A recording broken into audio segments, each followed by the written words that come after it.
কবিতার শিরোনাম ভালোবাসার ধন। লিখেছেন মৃণালিনী চক্রবর্তী।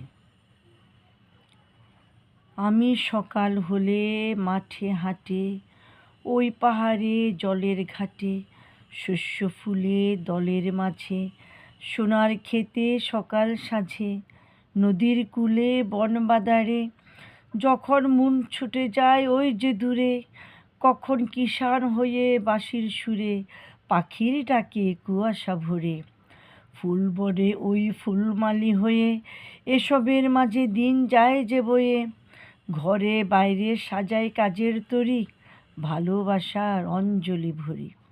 আমি বাংলার বুকের সুরের মেয়ে, বাংলা ভাষায় গান যাই যে গেয়ে, হাতে গড়ির প্রজন্মকে, ভালোবাসায় আদরে ধমকে, সবাই আমায় ভালোবাসে, এই সুখ আমার হৃদয়ে হাসে, এই ভালোবাসার রাশির টান আমার ভিতরে জাগায় নতুন প্রাণ।